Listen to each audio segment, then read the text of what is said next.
On the lonely edge of the frontier, a widow's silence became her only companion. But when cruelty rose from the dust, and she was dragged behind a runaway horse, salvation came with the crack of a rifle, and the quiet strength of a rancher who chose to stand between her and the void. This is a tale of fire, silence, and second chances on the wild plains. The wagon creaked like old bones as it descended the last slope toward the settlement. Dust rose in a pale veil behind the mule's hooves, clinging to the hem of Eliza McCrae's skirt and to the weathered cedar chest at her side. A gray shawl wrapped her shoulders, its fringe tattered, its wool carrying the faint scent of smoke and lavender long faded. She held it close not for warmth but for memory. It had been her mother's once, and before that her grandmother's, carried across rivers and mountains, clutched through winters and childbirths. Eliza wore it as though it were armor, though no cloth could keep out the hunger of loneliness. Ahead, the town sat low against the endless sweep of plains. A scattering of false front buildings leaned into the wind, as though bracing themselves against time. A church steeple, unpainted and stark, pointed upward like a finger too brittle to touch heaven. The saloon's windows caught the weak light, winking with a promise of whiskey and suspicion. Beyond it all stretched emptiness. Grass bent low, earth cracked, sky vast and pale as bone. Eliza drew the reins gently, slowing the mule. She had imagined arrival many times in many towns. Each place promised a kind of shelter, and each place had denied it. Men had looked at her with measuring eyes, and women had turned away, whispering into gloved hands. A widow was a puzzle, too free for pity, too marked for welcome. She did not belong to anyone, and that made her dangerous in ways she could not name. The wagon wheels crunched to a halt in the main street. Faces turned toward her, ranch hands and dust-stained hats, women carrying baskets, a boy sweeping the steps of the general store. Their eyes slid over her shawl, her cedar chest, the absence of a husband at her side. Whispers traveled fast, quicker than the prairie wind. She could feel them before she heard them. "Eliza McCrae," she said aloud, though no one had asked her name. The mule shifted its weight. She gripped the edge of the seat, steadying herself, and climbed down. Her boots struck the ground with a soft thud, as if the earth itself was uncertain whether to hold her. The general store's door opened with a groan. A heavy-set man leaned against the frame, arms crossed. His eyes lingered too long on the line of her jaw, the hollows beneath her eyes. "You lost?" he asked. "No," she said. "I'm here." The man's gaze flicked to her chest, then back to her face. He said nothing more, only spat into the dust and turned away. At the saloon porch, two men muttered. One of them, tall and lean, tugged at his mustache. "Widow woman," he whispered to the other. "Won't last the winter alone." Eliza pretended not to hear. She had learned that silence was both shield and weapon. She gathered her shawl tighter and started walking. The cedar chest remained in the wagon. It was too heavy for her arms, filled with what little she owned. Linen folded around a wedding dress she could never wear again. A Bible with her husband's name inked in a hand that no longer held hers, and a braid of his hair tied in a ribbon. By late afternoon, she had signed her name in the ledger of a half-forgotten lodging house on the edge of town. The owner, a widow herself but sour and sharp, pointed her to a vacant homestead just beyond the last corral. "Belonged to a family that didn't survive the fever," the woman muttered, dropping the key into Eliza's palm. "You can try your luck there. Don't expect kindness." The homestead greeted her with silence. Its porch sagged, the rocking chair by the door split by sun and time. Inside, dust lay thick over a table with one leg braced by stone. The hearth was black with old soot. Tools hung on pegs, their handles cracked, their blades dulled. Eliza set down her shawl and chest, then sank into the broken chair. The wood groaned beneath her, and for a moment she feared it would collapse and leave her sprawled on the floor. But it held just as she did. Outside, the sky bruised with evening. Clouds gathered in heavy folds, pressing low, promising rain or worse. A storm's breath ran across the plains, bending the grass in a single shiver. Eliza lit a lamp, its flame trembling in the draft, and the small circle of light felt like defiance against the vast dark pressing in from every wall. She thought of her husband then, his laughter that had once filled a mining camp, his hands blackened with coal, his sudden silence when the earth gave way and buried him beneath stone. She had been young then, younger than she realized. Now the years sat heavy on her shoulders, though her face still held traces of the girl who had once believed in futures. From the open window came the sound of distant voices. Men at the saloon, the scrape of boots, the bark of a dog. Already she imagined her name on their tongues turned into questions and judgments. Was she seeking a man? Was she refusing one? Would she survive alone, or would she break and bend? Eliza folded her shawl across her lap, smoothing the fringe with slow fingers. The cloth was warm from her body, but she shivered all the same. Widowhood had given her freedom, yes, but a freedom sharp as broken glass. It cut as much as it spared. In the distance, lightning cracked across the plains, jagged and brief. She watched it split the horizon, a blade of fire against the night. The storm was coming closer, its wind rattling the shutters, its promise heavy with dust and rain. She knew storms well. They arrived without mercy, stayed longer than expected, and left behind silence that felt even heavier than before. Alone in the homestead, Eliza whispered to herself, not a prayer, not a plea, but a statement carved against the emptiness. I will not be taken. The storm rumbled in answer, rolling over the wide earth, and the lamp flame bent low in the draft. Eliza pulled the shawl around her shoulders once more and sat very still, listening to the silence between the thunder, to the cold welcome of a land that did not yet know if it would keep her. The days settled into a rhythm that was more survival than living. Morning light seeped pale across the plains, spilling through the warped shutters of Eliza's homestead. She rose early, pulling her shawl tight against the chill, and stepped into the brittle air. The garden patch was little more than a scar on the earth, but she bent her back to it nonetheless, pressing seeds into dry soil, whispering to them as though memory itself might coax them to life. Her hands bore scratches from old tools, her fingernails dark with dust that no washing seemed to lift. Each afternoon she worked the broken place into order, patching leaks in the roof with tar, sharpening the scythe until its edge caught the light, oiling the hinges that groaned in protest. None of it made the homestead new, but it made it hers. When evening came, the silence grew heavier than any labor. She lit the hearth with kindling, flame catching quick, shadows dancing against the walls. She sat in the rocking chair by the fire, shawl draped around her shoulders, and let the motion soothe her bones. Yet the chair's creak reminded her of another sound, the low rumble of her husband's laughter, long buried beneath stone. Sometimes she opened the cedar chest and stared at what lay inside. Her wedding dress folded in yellowed linen, its lace stiff with years. The rifle her husband had cleaned each night, wood polished to a dull shine, a lock of his hair tied with ribbon, still carrying the faintest scent of iron and smoke. These things were not company, only proof that once she had not been alone. One evening, as the last streak of sun faded and the first coyotes began their call, a knock rattled the door. Eliza startled, heart hammering against her ribs. Few came so far to the edge of town without reason. She lifted the rifle from its place beside the hearth and eased the door open. Dawson Crowley stood on the porch. Tall, broad-shouldered, hat tipped low, he smelled of horse sweat and whiskey. His boots were polished, his vest lined with brass buttons, and yet his eyes carried a hardness like dry stone. "Evenin', Mrs. McCrae," he drawled, tugging at his mustache. "Thought I'd come by, see how a lady alone manages out here." Eliza tightened her grip on the rifle. "I manage." His smile curved without warmth. "A woman shouldn't have to. Place like this is no good without a man to guard it. Roof's liable to blow off. Wolves'll come prowlin'. And folks? Well, folks talk. I've weathered worse than wolves," Eliza said, her voice steady though her throat burned. Dawson stepped closer, his boot heel scraping against the porch boards. "Don't be unkind. I offer respectable company. A name to keep yours from souring in the mouths of townfolk. You'd have protection, comfort." The fire crackled behind her. She thought of her husband's hands, calloused but gentle, and the warmth of belonging that had once wrapped her like this shawl. Dawson's presence carried none of that. Only demand, only hunger. "No," she said. The word hung in the cool air like frost. Dawson's eyes narrowed, his jaw tightening. He tipped his hat lower to hide what passed across his face, but she saw it. Pride curdled into menace.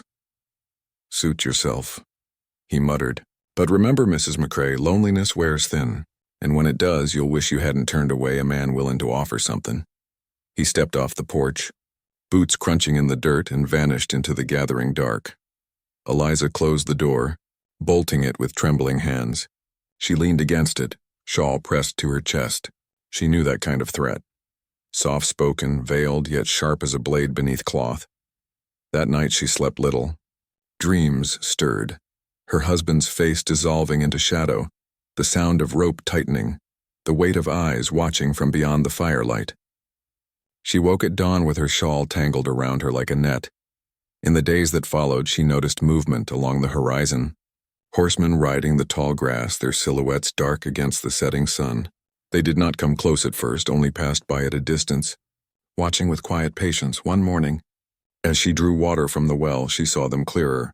3 riders, their ponies painted with white markings, hair braided with feathers and bone. At their center rode an elder, his face carved deep with lines, his gaze steady as the earth itself. He carried no weapon in his hand, yet the air around him felt like the stillness before rain. Their eyes met across the distance. He did not raise a hand in greeting, nor did she.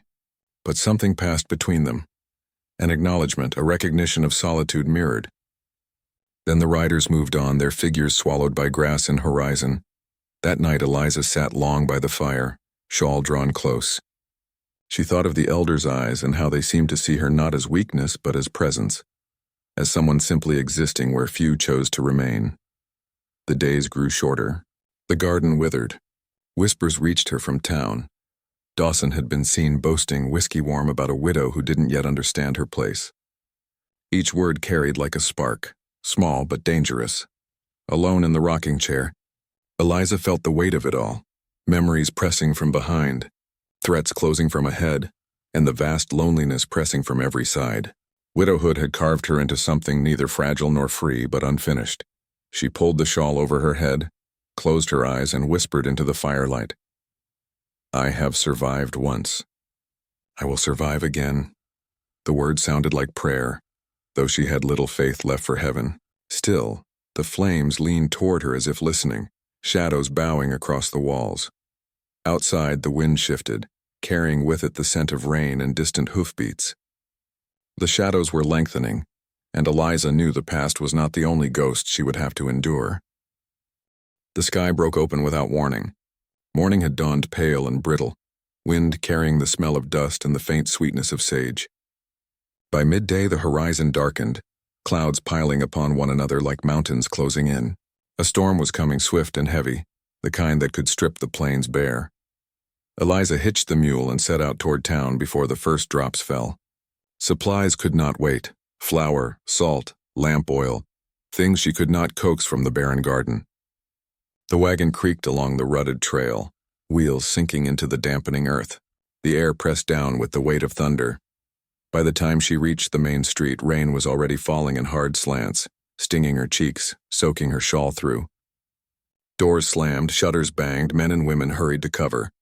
The world smelled of wet dust and iron, the kind of scent that lingers long after the storm has passed. She tied the mule outside the general store and hurried inside, dripping water onto the worn planks. The owner handed her the sack of flour with a frown but said nothing. When she stepped out again, the street was near deserted, rain running in rivulets through the dirt. That was when Dawson Crowley appeared. He came from the saloon porch, hat low, shoulders hunched against the storm. His eyes gleamed sharp despite the rain streaking his face. "Evening, Mrs. McCrae," he called over the thunder. Storm's a mean one. A woman alone oughtn't be out in it. Eliza pulled the shawl tighter, though it clung heavy and useless against her skin. "I'll manage," she said, moving toward the mule. Dawson stepped in her path, boots sinking in the mud. His smile was thin. "Told you once, didn't I? A woman without a man's name to guard her won't last. You think you can turn me away and walk free of it? You can't." She tried to sidestep, but his hand shot out, seizing her wrist. The sack of flour fell, splitting open, white powder mixing with the mud at their feet. "Let go," she said, her voice shaking against the roar of rain. His grip only tightened. From beneath his coat he pulled a length of rope, slick with rain, coiled like a serpent. "You'll learn," he said, voice low. One way or another. Before she could cry out, he dragged her into the street. The storm swallowed her voice, thunder booming, rain hammering the earth. Dawson tied the rope rough around her wrists, then fastened it to the saddle of his horse tethered nearby. The animal stamped nervously, nostrils flaring at the storm. Eliza's heart pounded. Mud splashed up her skirt, cold and heavy. She pulled against the rope, but the knot bit deep. Dawson swung into the saddle, leaning down with a sneer. Yield and it'll end quick. Fight and the storm will take you apart piece by piece. The horse lurched forward. The rope snapped taut, yanking Eliza off her feet. She stumbled, mud filling her mouth, the world spinning in streaks of rain and fear. Then a sound split the storm. Sharp, clean, final. A rifle crack. The rope shuddered, then fell slack. Eliza collapsed into the mud, gasping, wrists burning raw. The horse reared, Dawson cursing, jerking at the reins. Through the sheets of rain, a figure stood at the edge of the street. A man, tall and broad, rifle steady against his shoulder. His coat was dark with rain, his hat pulled low, a scar glinting pale beneath his jaw. He said nothing, but the silence around him felt louder than thunder. Dawson glared, his hand twitching near his revolver. But the rifle did not waver, its barrel trained with calm certainty. After a long breath, Dawson spat into the mud, yanked his horse's reins, and rode off into the storm, curses swallowed by the rain. Eliza knelt in the street. Mud streaked across her face, her shawl torn, breath ragged. The stranger lowered his rifle and approached, boots sinking deep. He offered no words, only reached down and untied the frayed rope from her wrists with careful hands. His touch was steady, almost reverent. Come, he said at last, his voice deep but quiet, shaped by silence more than speech. He helped her to her feet, guiding her toward a waiting horse tethered at the edge of town. She climbed stiffly into the saddle before him, the storm drumming hard against them both. His arm steadied her without presumption, holding her firm as the horse carried them away from the town and its whispers. They rode through sheets of rain, the land vanishing into gray. His ranch came into view at last, a long, low house with lantern light flickering in the window, corrals half hidden by the downpour. He led her inside, shutting the storm behind. The house smelled of coffee and wood smoke. The walls were bare, furniture plain but cared for. A rocking chair by the hearth worn smooth by use. Another chair across from it empty. He poured coffee into a tin cup and set it before her. She wrapped her hands around it, trembling at the warmth. The storm rattled the roof, rain drumming steady, but inside the air felt still, protected. The man, Jonas Hale, though she did not yet know his name, sat across from her. His scar caught the firelight, a pale crescent beneath his jaw. His eyes were dark, quiet, carrying weight without demand. He asked no questions, offered no judgment. Only presence. Eliza sipped the coffee, its bitterness grounding her. For the first time in many months, she felt the faintest edge of safety. Not spoken, not promised, but there in the silence between them. She pulled the shawl close around her shoulders, listening to the storm pound against the walls, and allowed herself a breath that was not fear.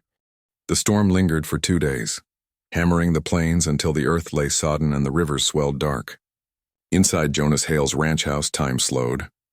Eliza rose each morning to the smell of coffee already brewed, its steam curling against the rafters. Jonas poured her a cup without a word, setting it before her as though it were the simplest ritual in the world. She drank it slowly, tasting the silence more than the bitterness. The house was plain but not neglected. A rocking chair creaked by the fire, polished by years of use. Another chair sat across from it, untouched, its wood stiff with disuse. Tools hung sharpened on the wall, their edges gleaming but their handles worn smooth. Everything carried the mark of a man who had prepared for labor, yet held himself at a distance from it, as though waiting for a reason to use his hands again. Eliza rested, tending to the raw marks on her wrists, the bruises where rope had bitten. She moved carefully through the rooms, learning their shape. A coat hung by the door, patched but cared for. A rifle rested across the mantel, its barrel cleaned, its wood dark with oil. In the evenings, the fire burned low and steady, casting light across Jonas's scarred jaw and the furrow between his brows that spoke of long years watching horizons no one else could see. They did not speak much, but silence itself became language. When they passed bread across the table, their fingers brushed. When she folded her shawl across her lap, she felt his eyes linger, not in hunger, not in pity, but in recognition. At night, when the wind rattled the shutters, she heard the steady rhythm of his footsteps in the next room, and the sound steadied her heart more than words could have. Outside, the storm eased at last. The plains lay washed clean, the grass heavy with water, the air sharp with cold. Eliza stepped onto the porch one morning to find the first snow falling, white flakes dissolving against her shawl. It felt strange, almost holy, to watch the world soften under a blanket of silence. Jonas joined her, leaning against the post, his hat low. For a moment they stood side by side, breath rising in clouds, the snow settling quiet around them. But the quiet could not last. Word drifted from town, carried by a passing rider. Dawson Crowley had been seen pacing the saloon, muttering poison into eager ears. He did not speak of the rope or the rifle shot, but his pride was a wound festering, and everyone knew a wounded man would strike before he bled out. Whispers turned to rumors, rumors to judgment. A widow living beneath another man's roof. It was enough to stir tongues to wag. Enough to make the church pews fill with murmurs louder than prayers. Eliza felt the weight of those whispers even here, in Jonas's house. They seeped beneath the door like cold wind, curling into her chest. She had fled one kind of loneliness only to find another, quieter but no less sharp. The loneliness of being watched, measured, doubted. One evening, as snow thickened against the window panes, she wandered through the house while Jonas tended the fire. In a small room tucked away from the rest, she found a wooden box on a shelf. She lifted the lid slowly as though it might break beneath her touch. Inside lay a braid of dark hair tied with faded ribbon. The strands were still glossy, carefully preserved.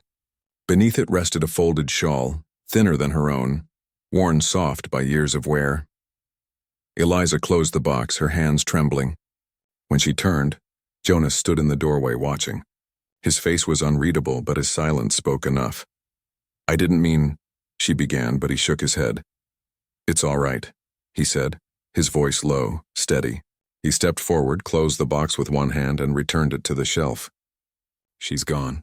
Been gone many winters." The words hung in the room, soft as falling snow. Eliza felt the ache in them, the hollow carved by absence. She did not ask more. She did not need to. She knew what it meant to keep remnants of love in cedar and ribbon, to guard them like fire that still smoldered though the flame had died. When they returned to the fire, the silence between them had changed. It was no longer only shield nor only distance. It was recognition, fragile and profound, like two mirrors facing one another and finding depth in reflection. That night, Eliza sat in the rocking chair, shawl wrapped tight, watching the firelight dance. Jonas sat across from her in the chair long unused. The sound of two chairs creaking together filled the room, steady and unhurried.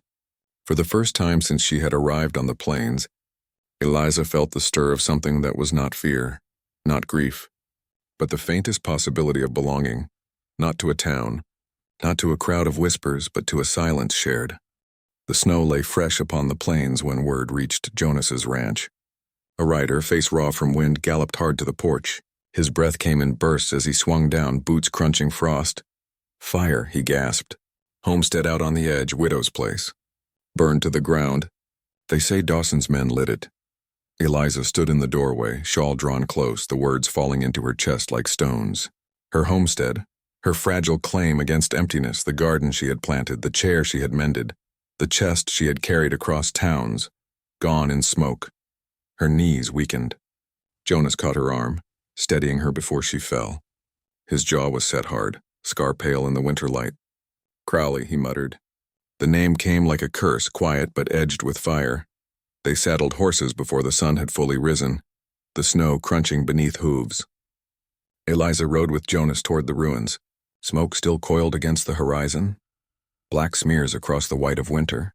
The closer they came, the sharper the smell, charred wood, scorched earth, the bitter tang of loss. The homestead stood no more than a skeleton of beams, blackened and broken. Ash drifted on the wind, settling in her shawl, clinging to her lashes.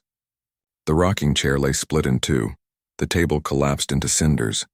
Even the earth where she had pressed seeds bore only scars now. Eliza dismounted, boots sinking into ash. She bent to lift a piece of charred wood, but it crumbled in her hands, dissolving into black dust. The cedar chest that had carried her life through miles of silence splintered. She reached for it, but Jonas touched her wrist gently, shaking his head. "It's gone," he said. His voice was rough, like a man forcing words through stone. Something inside her wanted to break, to wail against the sky, but the storm of tears never came. Instead, she felt a heat rising in her chest, anger sharp and unyielding. Fire had taken everything, but fire had also left clarity. That night they built a small blaze outside the ruins, kneading its warmth against the cold. Flames licked upward, bright against snow, casting long shadows. Eliza stared into the fire as though it might answer her. Jonas sat across, his rifle resting against his knee, the glow catching the hollow of his scar. For a long while neither spoke. The crackle of wood filled the silence. Then Jonas lifted his gaze. I knew men like Crowley once. Thought I could face them with steel. Thought the law of pistols would make things right. He leaned forward, hands spread toward the fire. Years ago, I fought a duel in this very county. Killed a man for less than Dawson's done. The town turned its back on me. Said my hands were too quick, my heart too cold. Since then, I've lived out here. Half a ghost among settlers, half an enemy to the tribes. The land don't forget blood. His words settled heavy, but they carried no boast, no plea, only truth. Eliza studied him, seeing not only the scar beneath his jaw, but the one beneath his silence. You regret it? She asked. Jonas's eyes flickered with the fire. Every day. Not for the man I killed, he earned his end, but for how it left me. Alone, mistrusted, carrying a rifle when all I wanted was peace. The fire popped, sparks flying upward into the cold night. Eliza pulled her shawl tighter.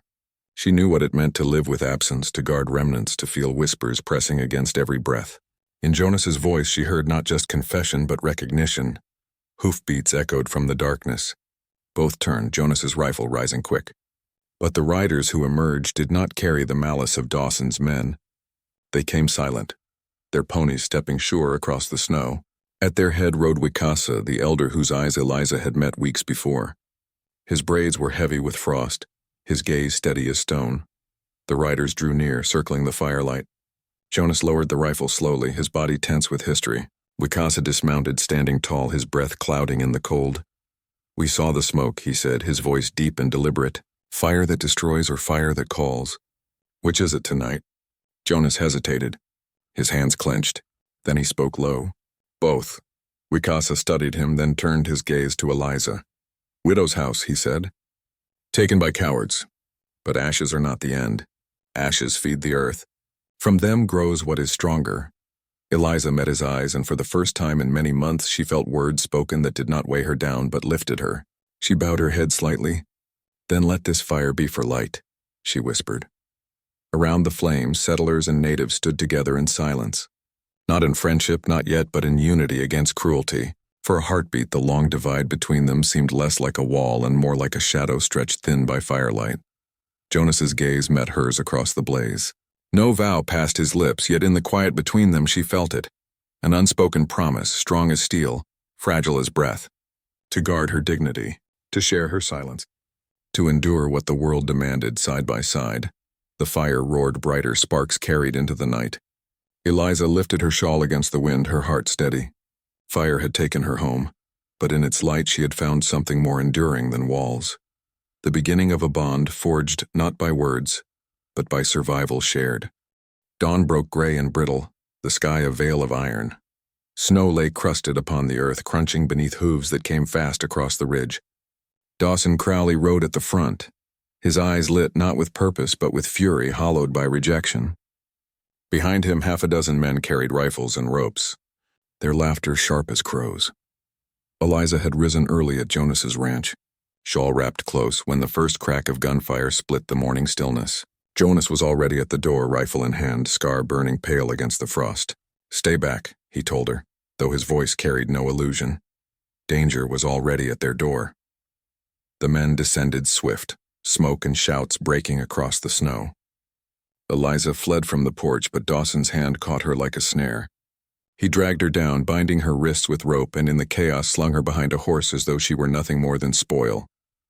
Yield, he spat, hauling the reins. You'll learn your place, widow, or the earth will take you. The horse lurched forward, snow spraying from its hooves. Eliza fell hard, the rope cutting her wrists, her shawl tearing against stone and ice. Pain seared through her body, but the greater wound was the crushing weight of despair. The past come round again. Her dignity scraped raw across the plains. Then, like thunder breaking, the rifle cracked. The rope snapped clean, strands scattering into the snow. Eliza collapsed, gasping, her body curling against the cold. She lifted her eyes through a blur of tears and saw Jonas astride his horse, rifle still raised. his silence a force stronger than any curse. Behind him came more riders, not Dawson's men but Wicasa and his kin. Their ponies thundered over the ridge, braids whipping in the wind, eyes sharp with justice. The air filled with the sound of hooves and shouts. But it was not a chaos of cruelty. It was the roar of unity, settlers and natives standing side by side for what must be done. Dawson wheeled his horse, cursing, but he was surrounded. His men faltered, some fleeing, some disarmed by Wicasa's riders. Dawson alone remained, fury blazing, pistol trembling in his hand. "Shoot me, Hale," he roared. "Do it and prove yourself the killer they all say you are." Jonas leveled his rifle, but his eyes were not on Dawson's weapon. They were on the emptiness behind the man's rage, the void that no victory could fill. "No," Jonas said at last. One word, low as the earth. He fired. Not at Dawson's chest, but at the snow before his horse's hooves. The beast reared, throwing Dawson into the drift. His pistol fell, lost in the white silence. He staggered up, clothes torn, face streaked with mud and blood. No hand reached for him, not from his men, not from the town, not from Wicasa's circle. Dawson stood alone, broken beneath the sky. Justice came not with a bullet, but with emptiness. He fled across the plains, a shadow already fading. Eliza lay trembling in the snow, rope still clinging to her wrists. Jonas was beside her in an instant, cutting her free, his hands rough yet careful. She clutched at her shawl, torn into ribbons, fabric fluttering in the wind like remnants of a flag surrendered. "You're safe," Jonas said. "Only that, no promises, no demands. Just presence." She leaned into him, her strength gone, her body scarred but her spirit still breathing. They rode home through silence, the snow falling steady around them, muffling the memory of violence. Eliza rested against Jonas's back, her hands weak upon the saddle horn, and for the first time in years, she felt the rhythm of another heartbeat near her own.